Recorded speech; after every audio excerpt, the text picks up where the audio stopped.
Assalamualaikum warahmatullahi wabarakatuh. Selamat pagi anak-anak semuanya yang ada di rumah.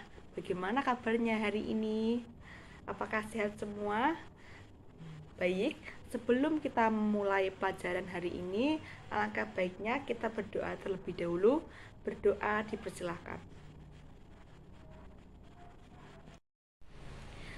Baik, selanjutnya Ibu akan mengecek kehadiran anak-anak ya.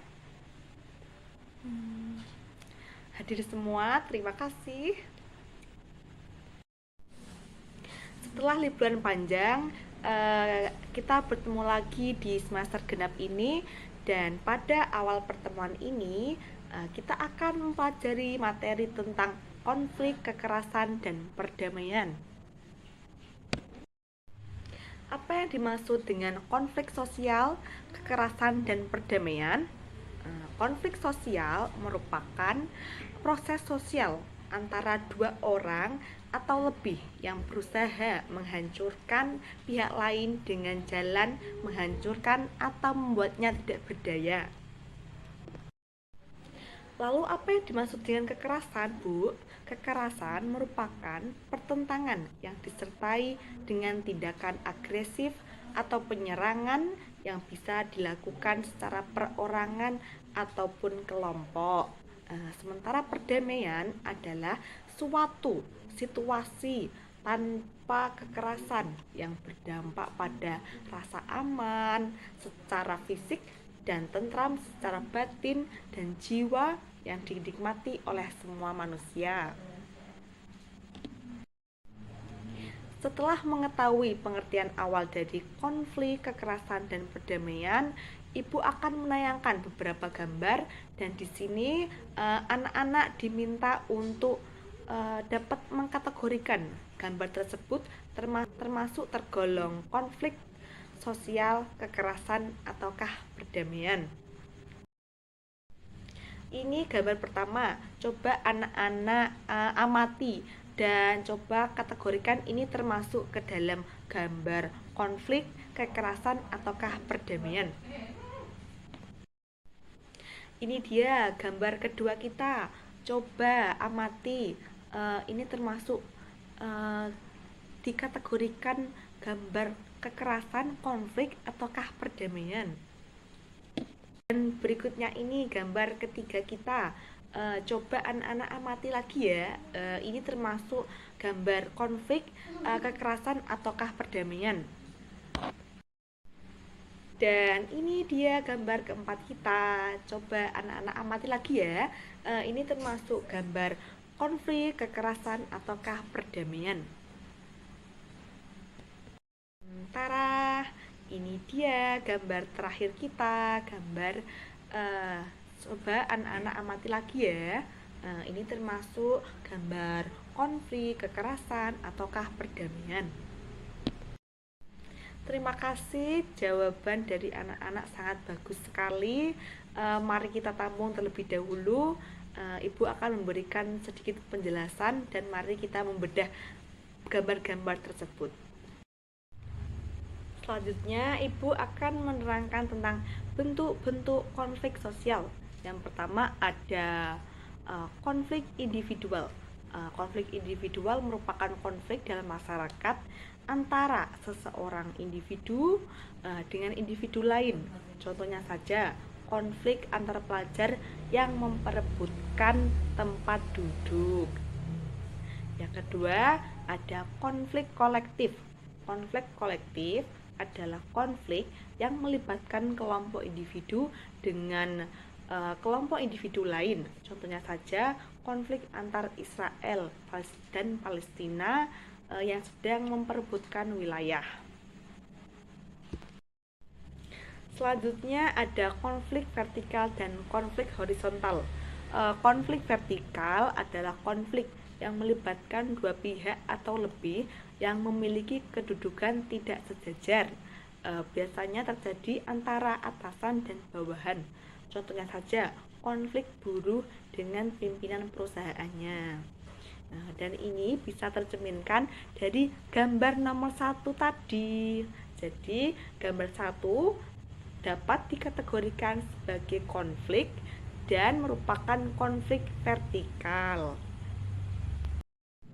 Selanjutnya lagi ada konflik yang bersifat destruktif dan konflik yang bersifat konstruktif.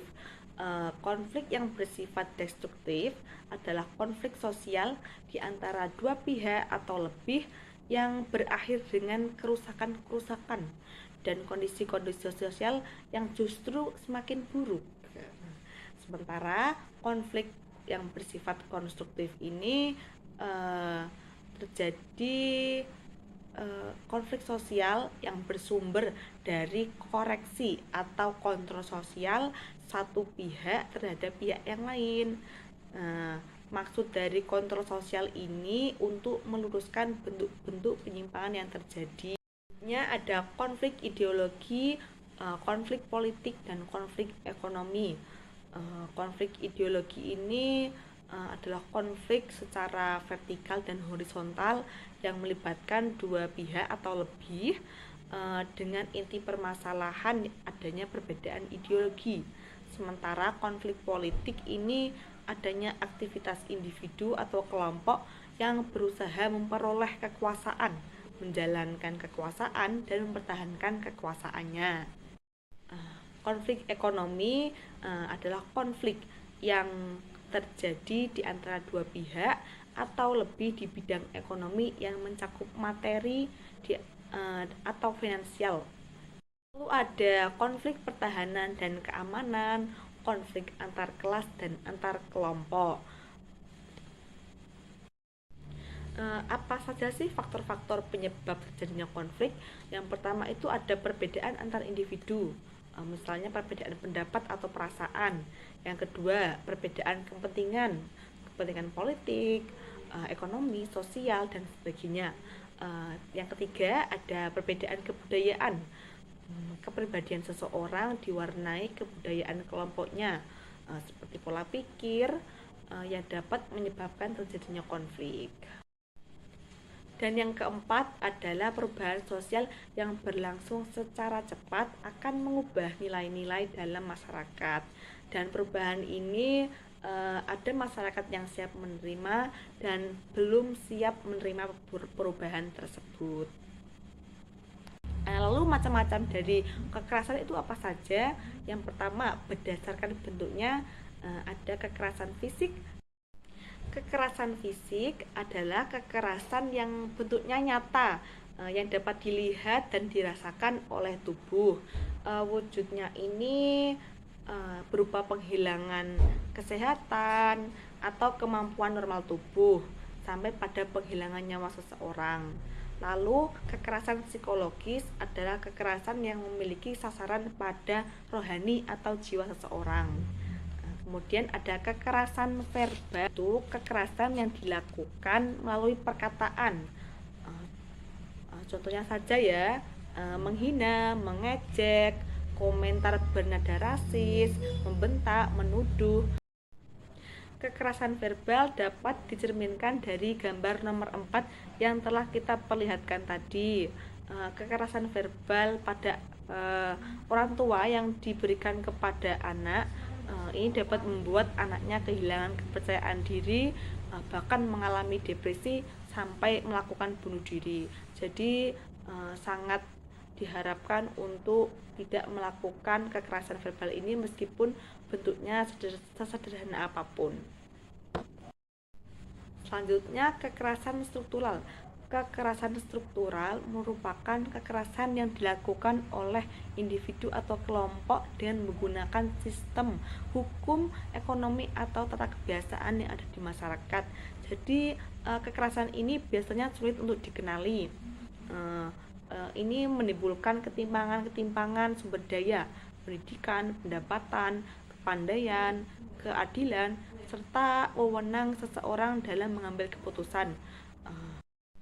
Kekerasan struktural ini dapat dicerminkan dari gambar nomor 2, karena kekerasan struktural dapat menyebabkan orang kehilangan nyawa akibat dari bentuk kelaparan dan tidak mampu mengakses kesehatan. Tadi kan gambarnya ada anak-anak kecil yang sedang yang badannya kurus karena kurang gizi, dan karena mereka kelaparan, dan ini merupakan contoh dari kekerasan struktural seperti itu. Lalu ada kekerasan budaya. Kekerasan budaya ini biasanya berangkat dari etnisitas, agama, dan ideologi. Berdasarkan pelakunya, kekerasan ini dikategorikan menjadi dua, yaitu kekerasan individual dan kekerasan kolektif. Pastinya kalian sulit membedakan perbedaan antara konflik dan kekerasan. Baik, kita akan bedah konflik ini, prosesnya terjadinya itu diketahui, sementara kekerasan itu terkadang proses terjadinya itu tidak diketahui oleh pihak yang lemah. Kedua, konflik itu aktivitas yang dilakukan tidak menimbulkan reaksi tertentu, sementara kekerasan itu menimbulkan reaksi keras, bahkan benturan fisik. Konflik itu tidak berniat menjatuhkan lawan, sementara kekerasan itu ada niat mencelakakan pihak lain. Yang keempat, dapat memotivasi untuk meraih prestasi. Itu untuk konflik, sementara kekerasan karena kesalahpahaman kedua belah pihak. Konflik sendiri bukan merupakan pelanggaran hukum semata-mata, sementara kekerasan itu merupakan bentuk pelanggaran hukum. Konflik itu penyelesaiannya dapat dilakukan dengan akomodasi dan peradilan, sementara kekerasan hanya dapat diselesaikan melalui peradilan. Konflik terjadi dalam waktu yang relatif panjang, sementara kekerasan ini biasanya waktunya relatif singkat. Konflik itu yang terakhir dilakukan dengan langkah-langkah nyata untuk mencapai tujuan, sementara kekerasan dilakukan dengan penuh prasangka sehingga merugikan pihak lain. Seperti itu perbedaan dari konflik dan kekerasan. Baik, dan yang terakhir kita akan membahas tentang perdamaian. Perdamaian itu dibagi menjadi dua bentuk. Yang pertama ada perdamaian positif dan perdamaian negatif. Perdamaian dalam pengertian efek struktural juga disebut sebagai perdamaian positif.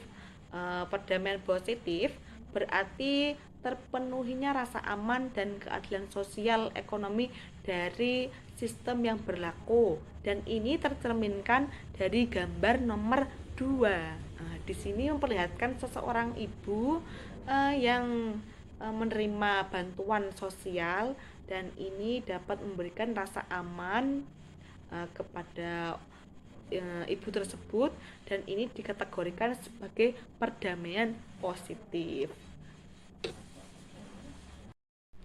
Perdamaian dalam pengertian langsung bisa disebut juga sebagai perdamaian negatif, yaitu ketika orang-orang tidak terancam, tidak mengalami luka-luka, kehilangan nyawa akibat dari tindakan orang atau kelompok lain. Perdamaian negatif ini berfokus pada tidak adanya kekerasan langsung, dan ini tercerminkan dari gambar yang terakhir, yaitu gambar nomor 5.